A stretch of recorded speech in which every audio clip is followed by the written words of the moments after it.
Madame, Monsieur, bonjour et merci d'être avec nous. Lundi 5 septembre dernier a eu lieu aux Pays-Bas, à Rotterdam, le sommet pour l'adaptation au climat en Afrique. Qui dit sommet, dit en principe présence de chefs d'État et de gouvernement. Mais force était de constater qu'hormis le Premier ministre néerlandais Mark Rutte, les dirigeants européens n'ont pas pris la peine de se déplacer. En revanche, de nombreux chefs d'État africains étaient présents à Rotterdam, car ce rendez-vous important devait notamment servir de prélude à la COP27, la conférence de Sharm el-Sheikh qui se tiendra en Égypte en novembre prochain.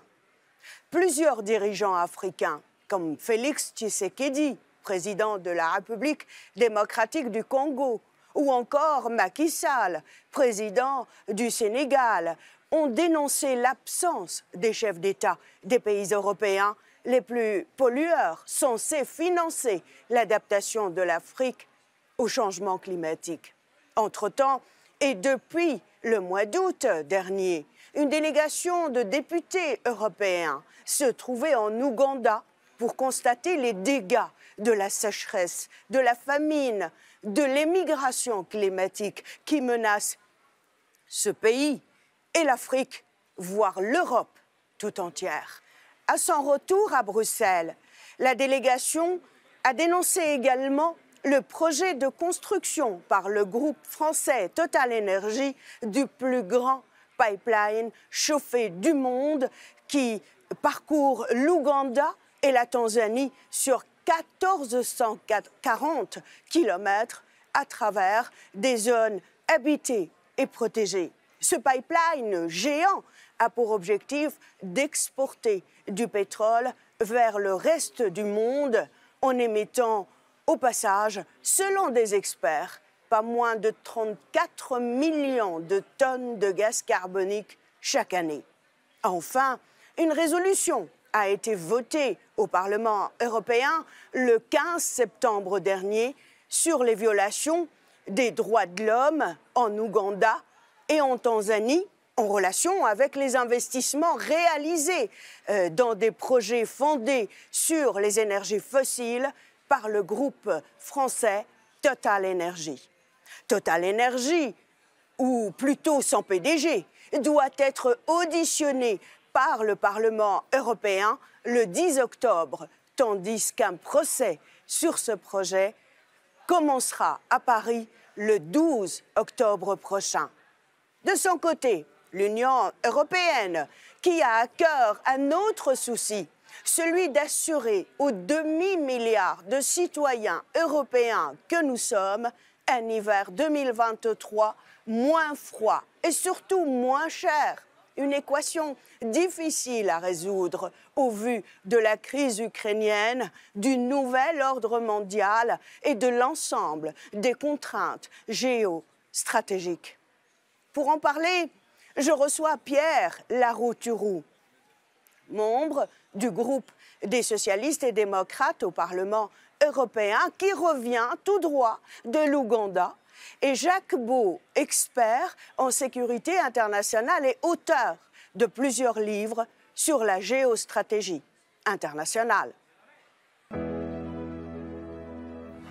Monsieur le député, bonjour et merci d'avoir accepté notre invitation.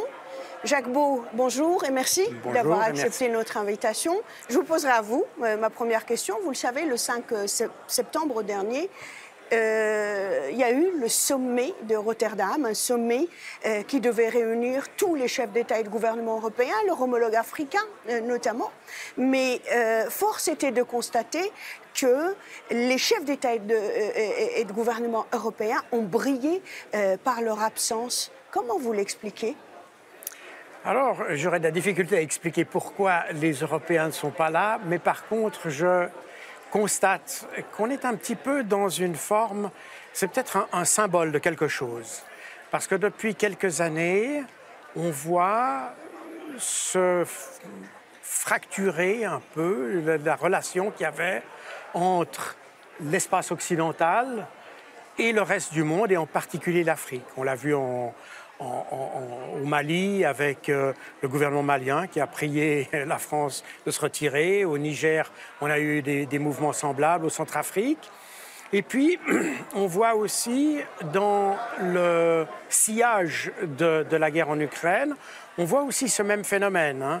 Je rappelle que le 24 août, lorsque les Américains ont voulu publier une déclaration conjointe pour condamner la Russie pour les 6 mois de l'intervention, aucun pays de l'Union africaine n'a signé ce document. Aucun.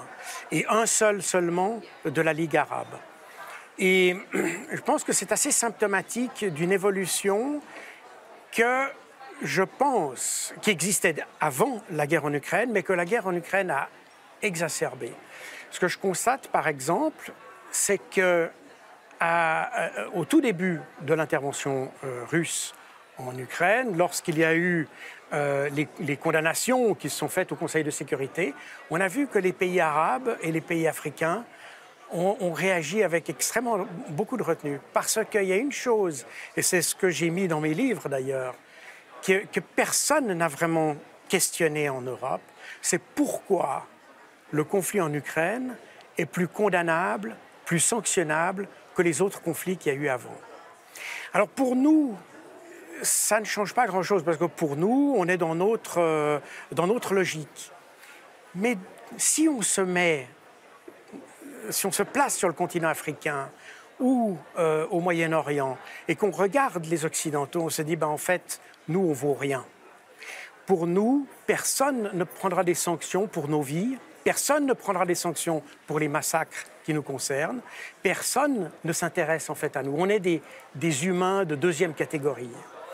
Et à tort ou à raison, c'est la perception qu'ont les autres. J'ai été beaucoup, j'ai passé beaucoup d'années en Afrique, toujours au profit pour l'Union africaine, pour les Nations Unies, et je constate que depuis quelques années, et en particulier depuis l'affaire de Libye en réalité, les Africains se sentent pas seulement délaissés mais ils sentent qu'il n'y a plus de connivence. Il y a des antécédents coloniaux, etc., on ne va pas revenir là-dessus, mais je crois que les Africains sont capables de revenir sur ces choses-là. Ils ont compris que c'était du passé, ils sont prêts à aller vers le futur. En revanche, ils constatent que les partenaires européens ne sont pas toujours...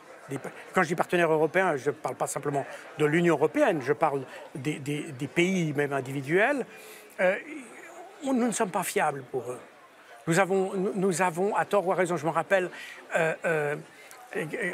c'était au Kenya, je travaillais pour l'Union africaine, et c'est un Kenyan qui m'avait dit, mais les Occidentaux parlent de paix en Afrique, mais pourquoi parlent-ils de paix alors qu'ils profitent de nos guerres? Et c'est là, il y a pas la confiance a été rompue, et je pense que le récent conflit en Ukraine a accentué ce fossé, a accentué cette perception du côté africain. Et le fait qu'à Rotterdam, les Européens n'aient pas montré d'intérêt, apparemment en tout cas, pour l'Afrique, eh bien, je pense que ça contribuera à aller dans cette direction, malheureusement. Est-ce que c'est une façon, monsieur Laroux-Thuroux, c'est une façon, si je prends en compte l'avis de monsieur Bou, c'est une manière de leur rendre la monnaie de leur pièce aux Africains que les chefs d'État et de gouvernement européens ont été absents? J'espère que c'est pas ça, parce que c'est déjà une faute que les chefs d'État étaient aussi absents. Il y en avait un qui était là. Mais donc c'est déjà une faute très grave. Je partage très très largement ce que vous avez dit, et c'est très inquiétant et très grave. Et donc je pense qu'il ne faudrait surtout pas en rajouter. Mais je pense que la question du climat est vraiment le sujet qui peut nous rassembler, qu'on soit africain, européen, américain du Sud. Je viens d'avoir quelqu'un qui est au Chili au téléphone. C'est bien un sujet qui nous concerne tous. Et quand on va à Copenhague, quand on va à Madrid pour les sommets climat, c'est émouvant de voir des hommes et des femmes qui viennent de Palestine, qui viennent d'Israël, qui viennent d'Irak, qui viennent des États-Unis, qui se disent que la question du climat, c'est notre avenir à tous. Donc s'il y a bien un domaine où l'Europe pourrait retrouver la confiance avec les Africains, c'est la question du climat. C'est depuis quoi 2009, Copenhague, qu'on leur promet 100 milliards. Et là, on n'est même pas capable de trouver 250 millions, ce qu'ils demandent en urgence avant la COP. Donc honnêtement, j'ai passé 9 jours en Ouganda cet été. On en va peut-être en reparler avec d'autres députés pour voir ce qui se fait. Et le premier jour qu'on est arrivé, à la une des journaux, c'était 900 morts à cause de la sécheresse dans le nord de l'Ouganda. 900 morts en Ouganda à cause de la sécheresse. Le dernier jour, c'était 25 morts à cause des inondations dans une autre partie de l'Ouganda. En même temps, l'an dernier, c'était en Belgique, il y a eu 200 morts, Belgique et Allemagne, 200 morts à cause des inondations. On a vu des images horribles la semaine dernière au Pakistan. Donc s'il y a bien un sujet où le sentiment qu'on est tous frères et sœurs et qu'on doit agir ensemble, c'est la question du climat. Et l'Europe, il ne s'agit pas de se flageller. Mais si on fait le bilan depuis 2 siècles, c'est quand même l'Europe qui a été le numéro 1 pour les émissions de CO2. Ce n'est pas vrai pour cette année. La Chine et les États-Unis en font plus. Mais si on fait le bilan, pourquoi le climat est tellement déréglé, c'est que l'Europe est premier responsable. Donc il ne s'agit pas de se fouetter, il s'agit de dire on a une responsabilité commune. J'ai vu plusieurs dirigeants ougandais, je leur ai dit je ne suis pas un blanc européen et vous des noirs ougandais. Vous connaissez la phrase de Martin Luther King, il faut apprendre à vivre comme des frères et sœurs ou se préparer à mourir comme des imbéciles. Voilà, donc on a eu des entretiens tendus, y compris depuis quelques jours que le Parlement européen a voté une résolution un peu forte. On a des responsables ougandais qui nous insultent, mais on va leur dialoguer, on va dialoguer, il faut qu'on trouve des solutions communes. Et oui, l'Europe doit être main dans la main avec les chefs d'État, avec les populations civiles, avec les ONG africaines pour trouver des solutions, pour limiter le dérèglement climatique, s'adapter à ce dérèglement qu'on n'évitera pas et permettre un développement économique de tous ces pays, de tous ces peuples sans pétrole. Donc c'est un enjeu fondamental qui doit nous rassembler. Donc c'est vraiment une erreur de la part des chefs d'État. Je sais bien que l'Ukraine les occupe, je sais bien qu'ils sont pris, mais c'est une erreur historique de ne pas être allé à Rotterdam pour dialoguer avec les chefs d'État africains. On va parler tout à l'heure, on va s'attarder sur votre voyage en Ouganda. Tout à l'heure. Mais pour l'heure, j'aimerais qu'on reste sur ce sommet du 5 septembre dernier à Rotterdam. On devait faire le bilan, notamment, de cette affaire, justement, de degrés. Les chefs d'État et de gouvernement du monde entier voulaient limiter à 1,5 degrés Celsius le réchauffement climatique, mais on n'en est pas encore, on en est très très loin. À votre avis, qu'est-ce qui ne va pas? Est-ce que ce sont les bonnes décisions politiques qui ont manqué? Est-ce que c'est la volonté politique qui a manqué?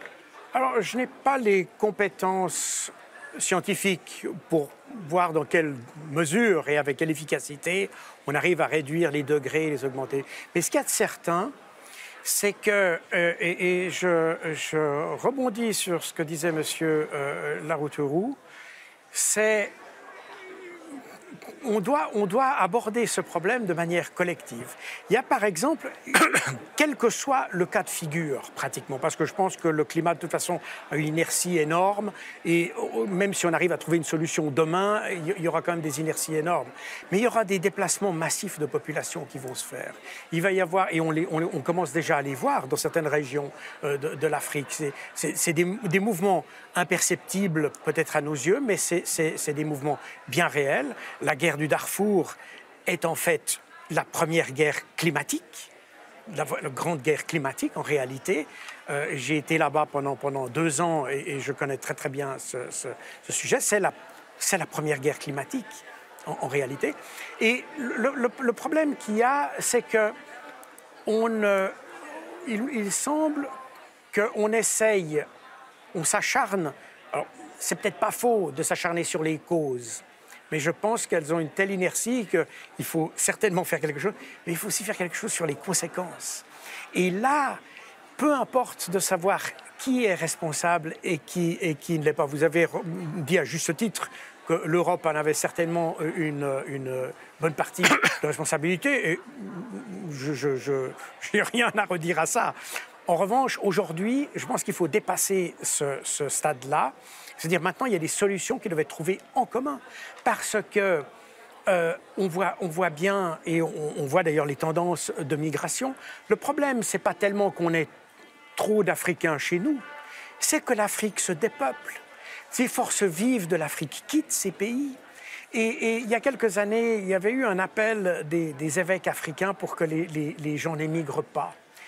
parce qu'ils constataient, avec raison d'ailleurs, que tous ces jeunes qui émigrent, c'est très bien, ils vont venir ici, ils vont gagner de l'argent, ils vont l'envoyer, ça va certainement aider des familles au Burkina Faso, bref, c'est certain. Mais on ne fait pas, on n'est pas dans le développement durable. Parce que ces gens qui sont chez nous, ils font que de gagner de l'argent. Et encore quelquefois, ils ont des emplois chiches, dans comme manutentionnaires, etc. Donc, ils ont beaucoup d'argent par rapport à ce que gagnerait un Africain, mais ça reste quand même chiche. Et même si ces gens retournaient maintenant chez eux, ils n'arriveraient pas à aider au développement du pays. Or, on a souvent beaucoup parlé du développement, apprendre aux gens à pêcher et non pas leur donner des poissons. Et j'ai l'impression que l'Occident a failli sur ce point-là. Et j'ai l'impression qu'on n'a pas encore compris que derrière les enjeux climatiques, il y a des enjeux sociétaux qui nous concernent, nous, en Europe, ça c'est certain, mais qui concernent surtout l'Afrique. Moi, comme j'ai dit, j'ai habité plusieurs années en Afrique et je suis peiné de voir comment l'Afrique, finalement, elle perd sa substance parce que les gens partent et il reste finalement que les femmes et les vieillards, j'exagère. Mais je me rappelle qu'en 2000, c'est au début des années 2000, j'étais au Kosovo et j'avais posé la question au maire d'une ville du Kosovo. Je lui ai demandé, mais pourquoi votre ville ne se développe pas? Et il m'a dit, parce que tous les gens dont on a besoin sont chez vous. Gravissime. Monsieur Larrouturou, est-ce que c'est vraiment une question d'argent? Moi, j'ai suivi de loin, à distance, je veux dire, le sommet.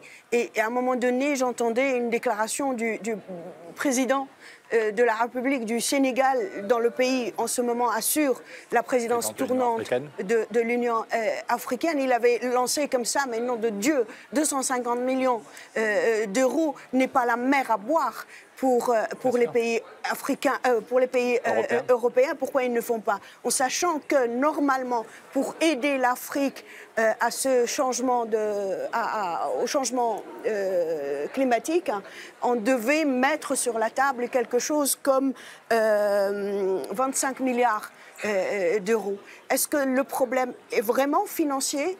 Est-ce que l'Afrique ne peut pas, elle aussi, mettre la main dans la poche? Vous avez préparé, je vois très bien cette émission, et le communiqué qui est sorti à la fin de cette rencontre à Rotterdam montre comment les États les plus touchés par le dérèglement climatique sont parmi les plus endettés, et parce qu'en plus, avec le Covid, a encore augmenté leur endettement, et quand ils se financent, c'était des taux d'intérêt très importants. Tandis que nous, en Europe, quand on a eu besoin de mettre 1000 milliards après la crise de 2008, la Banque centrale a créé 1000 milliards, comme ça. Quand on a eu besoin, j'étais rapporteur général du budget l'an dernier, donc je sais comment on est des pays très, très, très, très riches, qui ont une capacité y compris avec la Banque centrale européenne, à avoir des sommes colossales à 0,0%. Voilà. Et qu'en plus, ce que demande le Parlement européen, c'est est-ce que reprennent les chefs d'État? Dans la tribune qui est sortie hier dans le Guardian, il y a des fuites sur ce que demandent les chefs d'État. Ce sont des aides concrètes. De même que l'Europe, il y a quelques années, Angela Merkel avait dit devant 7 chefs d'État africains qu'il fallait un plan Marshall, que l'Europe ne se serait jamais relevée s'il n'y avait pas eu les États-Unis. Et c'était 90% de l'argent qui était donné quand les États-Unis... C'était un changement radical à l'époque. Jusque-là, c'était malheur aux vaincus et le pays qui a perdu la guerre va payer la suite. Et les États-Unis comprennent que si on continue comme ça, il y aura une 3e guerre mondiale. Et donc, c'est un changement radical. C'est le pays qui a beaucoup aidé pour la victoire, les États-Unis, qui disent on va vous mettre de l'argent sur la table et 90%, c'est l'argent qui sera donné, qui ne sera pas à rembourser. Avec une seule condition, ce n'est pas de l'argent pour la France, de l'argent pour l'Allemagne. Il faut que vous ayez des projets ensemble, que vous appreniez à travailler ensemble. Et le plan Marshall, qui venait des États-Unis, a permis à la France et à l'Allemagne de travailler ensemble, de se reconstruire. Donc Angela Merkel, il y a quelques années, disait il faut un plan Marshall, ou peut-être un plan Mandela, pour l'Afrique. Et la réponse est oui, parce qu'on a besoin, nos pays sont très riches, nous sommes les premiers responsables du dérèglement climatique, je répète, ce n'est pas pour se flageller, mais c'est la vérité historique, et nous sommes les plus riches, et pour nous, ce n'est pas très compliqué de mettre 25 milliards sur la table. Je vous dis, c'est franchement peanut. Dernier point, comment trouver de l'argent sans que les gilets jaunes soient dans la rue, et on peut les comprendre. Ce n'est pas quelqu'un qui gagne 1 000 ou 2 000 par mois, surtout avec la flambée de l'inflation en ce moment. Et le Parlement européen, depuis 2010, demande une taxe sur la spéculation. En disant, vous et moi, quand on fait nos courses, on paye de la TVA, même les plus pauvres en Europe. Même quelqu'un qui vit dans la rue, quand il veut manger, il paye une TVA à 5,5%. 5,5%, c'est la TVA pour tout le monde, même pour manger. Mais aujourd'hui, sur les marchés financiers, c'est 0,0%. Donc le Parlement européen, depuis 2010, demande qu'on crée une petite taxe sur la spéculation à 0,1%.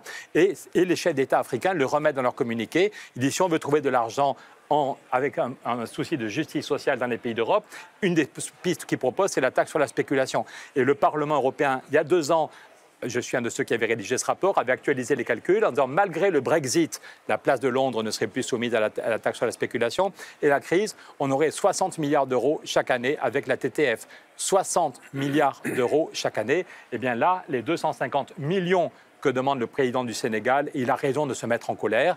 Moi, j'en ai honte.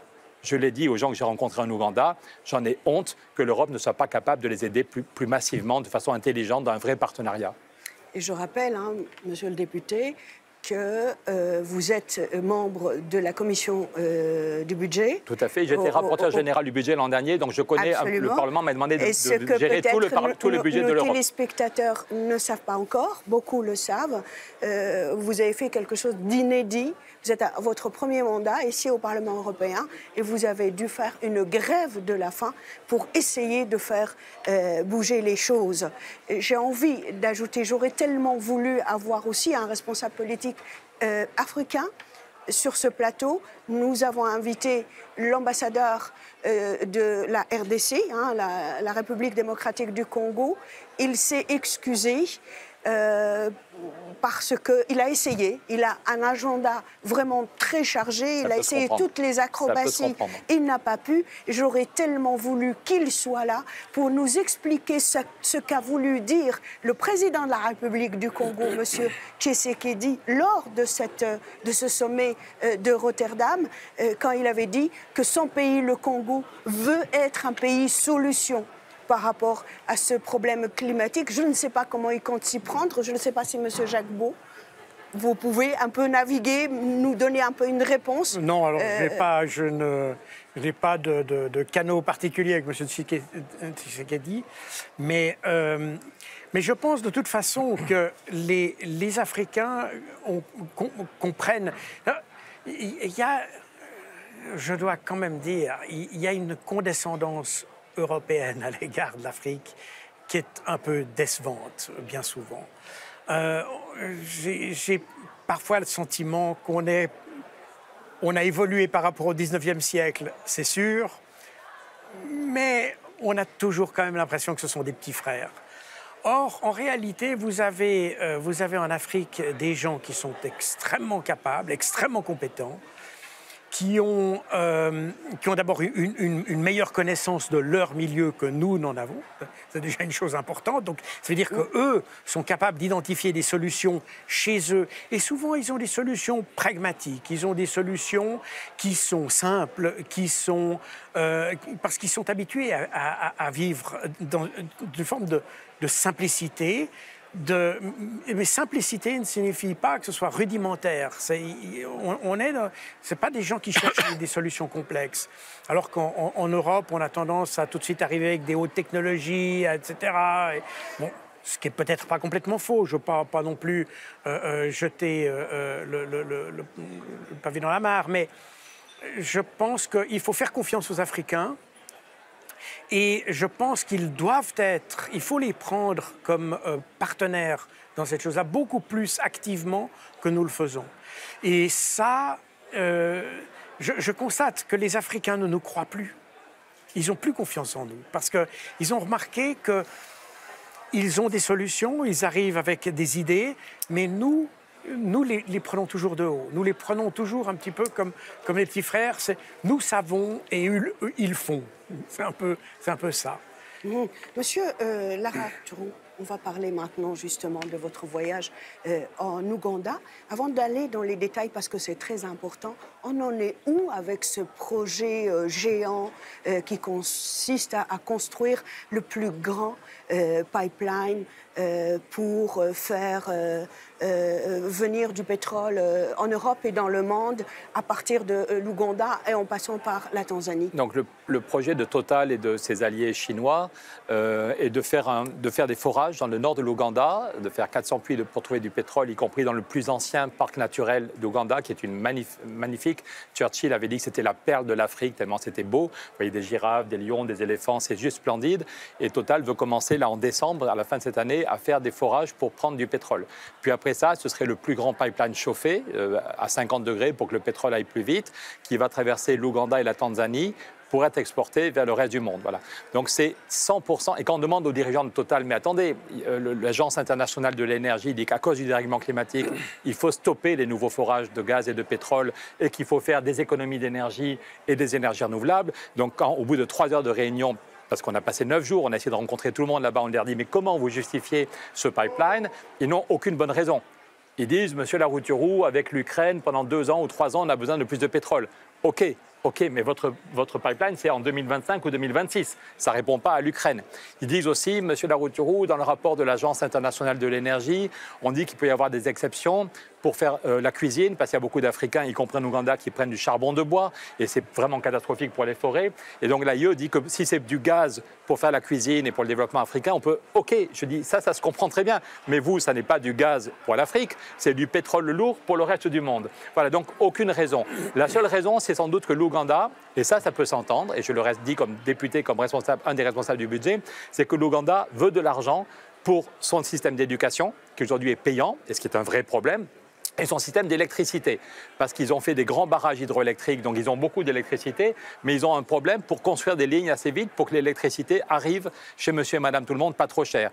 Et donc ça, quand on a vu la numéro 2 du ministère de l'Énergie, on a dit mais ça, comme Européens, on peut très bien le comprendre comme humaniste. Oui, c'est normal que les enfants, chez nous, l'éducation est gratuite. Et on a vu, y compris des familles qui ont été foutues dehors par Total, on a vu des choses dramatiques. Des paysans qui n'ont plus le droit de cultiver leur terre, ou alors des cultures de 3 mois qui ne sont pas très rentables. Ça fait 4 ans que Total leur dit de ne pas cultiver les terres, mais Total ne leur donne pas d'argent. Donc on a vu des jeunes femmes qui ne vont plus à l'école depuis 4 ans. J'ai en mémoire des choses assez terribles. Et donc, oui, je suis revenu la semaine dernière, le Parlement européen à Strasbourg a voté une résolution pour dire que c'était scandaleux, les atteintes aux droits de l'homme, les associations qui sont fermées, le vieux monsieur qui a fait 2 mois de prison, on a vu un monsieur qui a fait 2 mois de prison sans aucune raison juridique, on a vu quelqu'un qui est venu témoigner devant la justice française, parce qu'il y a un procès bientôt de Total devant la justice, et ce monsieur est venu témoigner devant la justice, et quand il est revenu, on lui a dit, si tu gagnes ton procès, on te tue. Je vais m'en souvenir longtemps. Sa femme est à côté, est en train de nourrir leur bébé et nous raconte que quand il est revenu de Paris, on lui a dit si tu gagnes ton procès, on te tue. Donc le Parlement européen dit que ce n'est pas possible d'avoir ce niveau de violation des droits humains, qu'il faut de l'argent pour les familles qui souffrent depuis 4 ans. Et on a demandé d'arrêter les travaux au moins pendant 1 an pour réfléchir à une alternative basée sur les énergies renouvelables. Et encore aujourd'hui, je déjeunais avec un responsable, je ne donnerai pas son nom, pour voir comment dans ce temps-là, l'Europe peut dire on va essayer de retisser la confiance. Vous l'avez dit, il y a un énorme problème de confiance. Est-ce qu'on peut avoir un accord pour dire qu'on vous mettra de l'argent sur la table?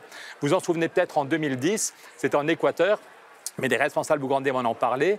En 2010, le président de l'Équateur, Rafael Correa, avait dit on a du pétrole sous notre parc naturel, mais on peut renoncer à ce pétrole si les États-Unis, l'Europe, la communauté internationale nous aident financièrement. On a eu l'opération Yasuni. Et pendant 3 ans, il y avait une négociation, ça avait abouti sur un accord très concret, 200 pages très concret sur on peut mettre de l'argent à telle condition, comment est-ce qu'on vérifie où va l'argent. Et hélas, à part peut-être la région wallonne, pas grand monde avait donné de l'argent. Donc là, on va, comme député européen, avec d'autres, on va tout faire pour bloquer ce projet de pétrole ICOP, qui est catastrophique pour la planète, mais oui, qui est de l'argent pour les Ougandais et les Ougandaises qui veulent une éducation accessible à tous, qui veulent de l'électricité accessible à tous. Et donc, on a quelques mois pour trouver une solution. Monsieur Beau, vous pensez que le Parlement européen va pouvoir bloquer ce projet? J'ai envie qu'on fasse la corrélation, si corrélation il y a, entre la crise énergétique que connaît les pays de l'Union, que connaît l'Union européenne en tant qu'institution, mais aussi les pays membres d'une part, et la guerre en Ukraine. Bon, concernant le Parlement européen, je pense que le député ici présent est sans doute beaucoup plus à même que moi pour répondre à votre question. Je ne suis pas dans les arcanes des institutions européennes, donc je ne vais pas ici m'exprimer sur quelque chose que je connais mal. Concernant l'impact de la crise ukrainienne sur l'énergie, je suis personnellement quelqu'un qui suis fondamentalement contre le système des sanctions. Voilà. Parce que je pense que les crises doivent être gérées par la diplomatie, par la politique étrangère et non pas par la force. Les sanctions, c'est un instrument nouveau qu'on a utilisé en Europe, qui est un instrument utilisé par les États-Unis depuis très longtemps, que je pense être une forme de chantage à bien des égards. Et je pense que ça n'apporte rien. Vous voyez, les Russes fournissaient du gaz naturel à l'Europe depuis la fin des années 60, sans jamais aucune interruption. La seule interruption qu'il y a eu, c'est en 1982, lorsque Ronald Reagan, soucieux de la dépendance qui pourrait se créer entre l'Europe et l'Union soviétique, a signé un décret, un executive order, autorisant le sabotage des gazoducs qui venaient de Russie. Et il y a eu des sabotages qui ont été organisés par des services, etc. Et ça a été les seules réelles interruptions qu'il y a eu. Durant toutes les périodes, et pourtant il y a eu, durant la guerre froide, on a oublié, mais il y a quand même eu des périodes quand même extrêmement tendues. Rappelons les Soviétiques qui avaient abattu le Boeing de la CAL 007 au-dessus de la presqu'île de Sakhaline en 1983. C'est des périodes très tendues. Et pourtant, on n'a jamais interrompu ces liaisons. Je pense que les sanctions qu'on a prises étaient une sorte était une sorte d'overkill en réalité. Et le problème est que les Occidentaux ont mal jugé l'économie russe. Ils se sont basés en 2022 sur ce qui s'était fait en 2014. En 2014, après les événements de Maïdan, les Européens, ou les Américains plus exactement, ont imposé des sanctions sur certains produits pétroliers et l'exploitation pétrolière. Et ça a causé des problèmes à la Russie. Mais pourquoi? Parce qu'à ce moment-là, le prix des produits pétroliers, le cours des produits pétroliers était extrêmement bas. Et donc, les sanctions qui ont été imposées à la Russie se sont superposées à ce coût très bas et la Russie a perdu ses sources de revenus. En 2022, on est dans une situation totalement différente parce qu'on sort de la crise de la Covid qui a asséché les infrastructures logistiques un peu partout dans le monde et qui a fait que le marché de l'énergie s'est trouvé un peu tendu, si vous voulez. On a tout d'un coup une offre qui s'est un peu contractée et le fait de prendre des sanctions à partir de février a fait que on a ajouté une couche supplémentaire à cette réduction de l'offre. Et les prix qui avaient déjà commencé à augmenter l'année passée n'ont fait qu'augmenter maintenant. Et quand on voit aujourd'hui, d'ailleurs c'est intéressant, Joe Biden est allé voir Mohammed Ben Salman en juillet, le 15 juillet de cette année, pour lui demander d'augmenter sa production. Mohammed Ben Salman est l'héritier du trône de l'Arabie saoudite. Tout à fait. Et Mohammed Ben Salman, une semaine plus tard, quelques jours plus tard, après la visite de Biden, a téléphoné à Poutine pour lui dire qu'il s'en tiendrait aux décisions de l'OPEP+. En d'autres termes, pas d'augmentation. Donc ça veut dire que les sanctions qui ont été prises par les Occidentaux avec des préconçus qui étaient inadaptés au moment. Et de ce fait, on a élevé les prix et maintenant les producteurs de pétrole finalement sont bien contents d'avoir des prix élevés pour une production qui ne change pas. Et eux qui ont toujours cette menace d'avoir des réserves pétrolières qui, on le dit, mais ça fait depuis maintenant 50 ans qu'on dit que ces réserves pétrolières s'amenuisent. Je ne suis pas qualifié pour dire si c'est le cas. Néanmoins, eux se disent, finalement, on fait des bénéfices sans même avoir besoin d'augmenter notre production pétrolière. Moi, je sens que monsieur le député veut réagir sur cette affaire de sanctions. Parce que je crois que les Ukrainiens et Ukrainiennes sont contents quand même qu'on leur donne un maximum d'aide et qu'on donne des sanctions. Moi, j'étais d'accord avec tout ce que vous avez dit depuis le début de l'émission, mais quand on voit l'horreur, quand vous dites que c'est agir par la force, que des sanctions, qu'il faut rester dans la diplomatie, je crois que les Russes ont fait des choses horribles, continuent à en faire, et que si on compte juste sur la diplomatie avec Poutine, je vous souhaite beaucoup de courage pour arriver à un cessez-le-feu.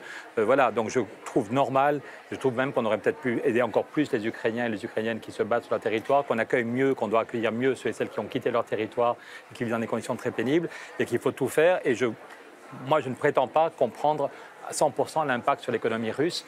Et je pense que vous avez l'air d'être un homme honnête et qu'aucun de nous n'a toutes les informations pour savoir quel est l'impact aujourd'hui. Personne ne sait depuis combien de temps Poutine préparait cette guerre, personne ne sait quelles sont ses réserves.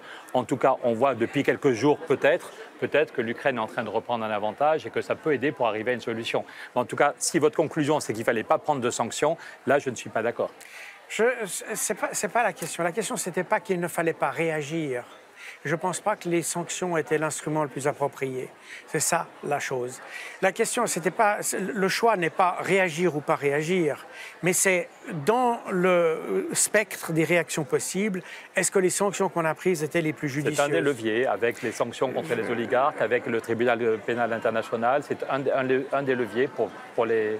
Et c'est trop tôt pour juger de leur efficacité. Moi, il y a des moments où il faut qu'on soit modeste. En tout cas, moi, oui. Je ne sais pas aujourd'hui quelle a été leur efficacité réelle. On voit en tout cas que Poutine est beaucoup moins glorieux et qu'y compris ses alliés en Asie le poussent peut-être à arrêter la catastrophe. Je serais plus nuancé sur ce point-là, mais... on ouvrira notre... Mais je pense que c'est l'objet d'une autre discussion, parce que c'est... Absolument, mais je voulais que ce vrai dialogue ait lieu directement entre vous, clairement. Monsieur le député, la résolution qui a été votée par le Parlement européen, elle s'adresse à qui, au fond? Au gouvernement tanzanien, au gouvernement ougandais, à Total Énergie, à Total et à ses associés? À Total et à ses associés et à ses actionnaires. La semaine dernière, avant de partir à Strasbourg, j'ai passé plus d'une heure avec le patron de Amundi. Amundi est le plus grand fonds de pension européen et aussi le premier actionnaire de Total. J'ai promis de ne pas raconter ce qu'on s'est dit, mais on a eu 1h15 de dialogue assez intense, assez argumenté. Il a sans doute vu, et je lui ai envoyé cet après-midi, que le Parlement a voté une résolution importante qui cible Total. C'est peut-être la première fois dans une résolution d'urgence qu'on cite aussi clairement une entreprise et ses actionnaires. Et je pense bientôt revoir d'autres actionnaires de Total pour leur dire, vous ne pouvez pas dire que vous êtes d'accord avec une stratégie de neutralité carbone et financer. Je vous rappelle qu'il y a quand même déjà 20 banques qui ont dit non tellement ce projet est pourri. Deutsche Bank a dit nein, Barclays a dit non, BNP Paribas a dit non. Il y a déjà 20 banques qui disent ce projet est pourri pour le climat et pour la biodiversité. On peut aller jusqu'à dire que c'est un scandale social. Oui, c'est un scandale. Oui, ce projet est scandaleux en tant que tel pour l'avenir du climat, mais j'ai honte vraiment comme citoyen et comme Français quand je pense à ce paysan qui dit voilà, Total m'a proposé 6 millions de shillings pour les acres. Nous on compte en hectares, eux là-bas c'est en acres. Il avait reçu quelques acres de son père, de son grand-père qui étaient des paysans où il faisait des bananiers, des manguiers. Voilà, c'est comme ça qu'il nourrissait sa famille. Voilà. Et il a quasiment les larmes aux yeux en disant ce que m'a donné Total, c'est 6 millions de shillings. Or, si je veux acheter la même surface, c'est 12 millions de shillings. Et donc, si vous traduisez en euros, c'est 3 500 €. Ce qui manque à cette famille, on a la vidéo pour retrouver une vie normale, c'est l'équivalent de 3 500, peut-être 4 000 €. Total a fait 16 milliards de bénéfices l'an dernier et 16 milliards quasiment sur les 2 premiers trimestres avec l'augmentation du prix de l'énergie dont vous parliez. Monsieur Pouyanné s'est augmenté de plus 52% son salaire. Donc je l'ai dit plusieurs fois, I beg your pardon, je vous demande pardon comme Français et comme citoyen et comme père de famille, j'ai honte. Monsieur Pouyanné, c'est plus 52% pour son salaire personnel en un an et par contre pour la surface que les paysans auront, c'est moins 50%. Il aura une surface 2 fois plus faible alors que Total espère faire des milliards de bénéfices. Donc ce projet est scandaleux sur le fond. Est-ce qu'en 2022, si on a compris l'urgence climatique, climatique. Est-ce qu'on a encore besoin d'un pipeline de pétrole chauffé? La réponse est non. Et c'est scandaleux dans les façons dont ça se fait. Quand on envoie un vieux monsieur en prison pendant 2 mois sans aucune raison juridique, quand on dit à un gars, si tu gagnes ton procès, on te tue, quand on laisse des familles affamées. On a vu un monsieur, un paysan qui a perdu 20 kilos. On a des images de ce monsieur il y a 4 ans. Et maintenant, il a perdu 20 kilos juste parce qu'il n'a pas de quoi manger et qu'il va couper dans la forêt, il va couper un peu de bois pour faire du charbon de bois pour nourrir sa famille.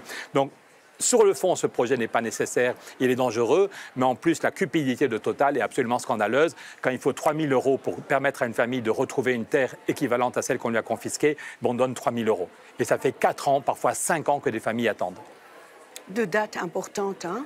Il y a le 10 octobre où le patron de Total Energy va être ici à Bruxelles ou à Strasbourg pour être auditionné par le Parlement européen, donc le 10 octobre. Le 12 octobre, vous l'avez dit, je pense au début, un procès va s'ouvrir à Paris. C'est le procès, c'est la première fois en France, il y a une loi qui s'appelle la loi sur le devoir de vigilance des grandes entreprises.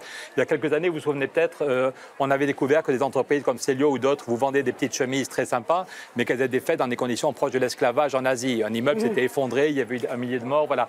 Et du coup, en France, on s'était dit, les grandes entreprises qui sont basées en France doivent être responsables de ce qui se passe chez elles, chez leurs sous-traitants, à l'autre bout du monde. Donc cette loi a été votée, et le 12 octobre, vous avez raison, c'est la première fois que la loi va être qu'une entreprise est devant la justice. Ça fait 2 ans que le procès a été lancé, mais Total et ses actionnaires ont tout fait pour le ralentir. Et puis en décembre, il y a une décision de la Cour de cassation qui a dit il faut que ce procès ait lieu, et c'est pas devant un tribunal de commerce, c'est devant le tribunal de grande instance. Et donc le 12 octobre, dans 3 semaines, à Paris, Total devra répondre de ses actes, et est-ce que oui ou non, ils répondent à leur devoir de vigilance sur les questions sociales, sur le climat, avec ce pipeline. Une dernière question à vous, après je poserai d'autres questions à M. Beau. Dans cette résolution aussi, vous parlez de journalistes, d'activistes, d'ONG qui n'ont pas le droit d'aller dans les endroits en Ouganda pour vérifier un petit peu la marche. Même des ambassadeurs ont été bloqués, des ambassadeurs européens ont été bloqués. Par qui, justement? Par Total, encore une fois, ou par les gouvernements ougandais? Ils travaillent souvent la main dans la main. Par exemple, on a découvert de façon assez scandaleuse que ceux qui disent quel est le prix qui doit être payé à des paysans, ce sont des gens de Total qui nous l'ont confirmé, ce n'est pas une rumeur. Que ceux qui disent combien vous pouvez gagner si vous êtes une agricultrice, parce qu'on va détruire votre maison, on va prendre une partie de votre terrain, et donc quelle est la somme? Eh bien, c'est un sous-traitant de Total qui dit quelle est la somme qu'il faut donner. C'est juste un conflit d'intérêts incroyable.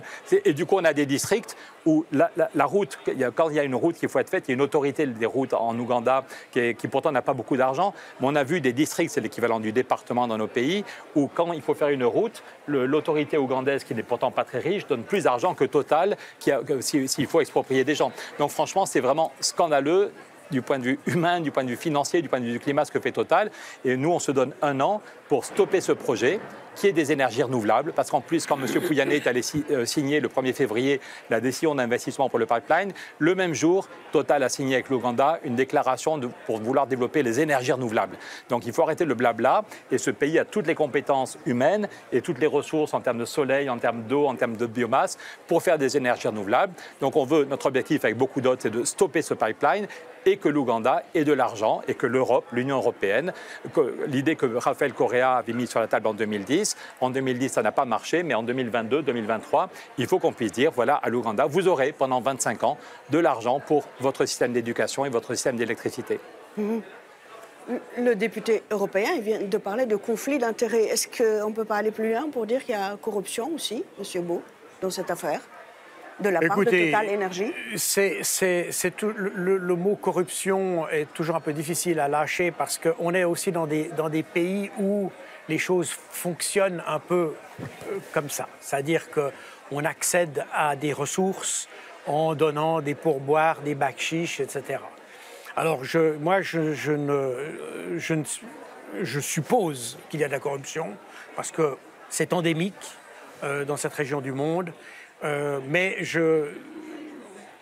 de nouveau, même Transparency International, avec qui j'ai travaillé, parle toujours de perception de corruption, parce que c'est très difficile à démontrer.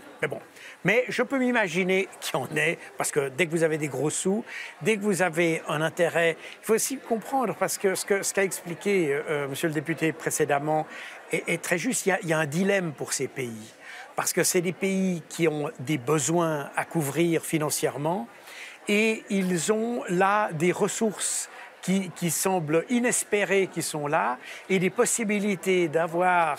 Il y a une richesse qui est là, et ils sont dans ce dilemme-là. Est-ce qu'on doit renoncer à ces richesses alors qu'on a par ailleurs des besoins à couvrir, etc. Donc c'est tout le dilemme que vous avez évoqué tout à l'heure.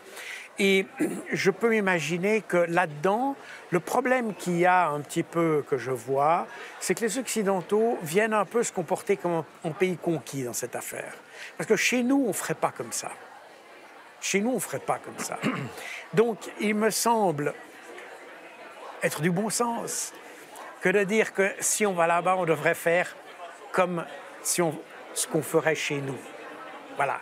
Il devrait y avoir les mêmes procédures. Ça aurait pu être une belle conclusion, ce que vous venez de dire, mais je vous laisse encore. Non, mais pardon, je soutiens. Là, nous nous retrouvons. C'est le principe de la loi sur le devoir de vigilance qui existe en France, et c'est le travail qu'on va faire les députés. On prépare une directive avec mon ami Lara et d'autres députés. On prépare, et notre groupe est pionnier là-dessus, mais d'autres groupes sont évidemment d'accord, une directive sur le devoir de vigilance qui s'appliquerait à toutes les entreprises basées en Europe.